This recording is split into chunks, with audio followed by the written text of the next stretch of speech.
So তোমাদের কিন্তু আমি অনেক ভিডিওতে বলেছি যে রাতে যখন ট্রাকগুলো চলে দেখতে পাচ্ছ দুজন পাশাপাশি যাচ্ছে, আর এটা যদি এবার ছোটো এই সাইডে না থাকতো আরও এক দুটো ট্রাক মাঝে মাঝে দেখি তিনজন সব লাইন দিয়ে যাবে, ঠিক আছে।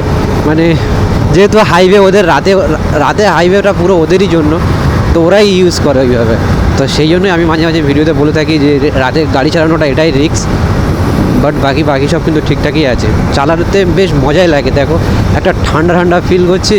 আর ক্যামেরাতে হয়তো খুবই বেশি বোঝা যাচ্ছে না যে দুই সাইডের মানে যে ভিউটা কেমন দেখাচ্ছে, তবে হ্যাঁ রাতের সৌন্দর্যটাও কিন্তু একদম আলাদা। যেহেতু আকাশটা মেঘলা, ওইধারে মাঝে মাঝে বৃষ্টিও পড়ছে, বাট ধীরে ধীরে, ঠিক আছে। কয়েক সেকেন্ডের মধ্যে আমরা মানে কিলোমিটার চেঞ্জ করছি, তো যেখানে মেঘ সেখানে বৃষ্টি হয়েই যাচ্ছে।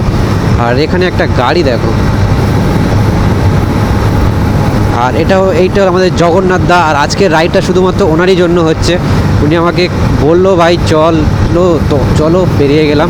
আর এখানে দেখো এটাকে কি নিয়ে যাচ্ছে, কবিকল কি বলা হয়, দেখো কত বড় ট্রাকটা দেখো, আর এর ওপরে মেশিনটা নিয়ে যাচ্ছে, দেখো কত বড় মেশিন।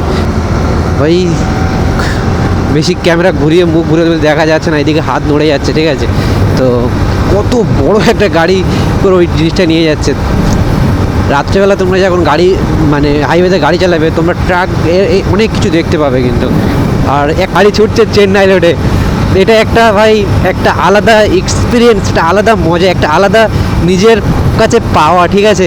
যে নিজের বাইকটাকে নিয়ে এত দূর জার্নি কভার করছি। আর সত্যি বলতে আমার বাইকটা 125 সিসির একটা বাইক হয়েও কিন্তু কখনো আমাকে কোথাও হার মানায়নি। যে যাদের হাই সিসির গাড়ি তাদের সাথেও চলেছি, যাদের লো সিসি তাদের সাথেও চলেছি।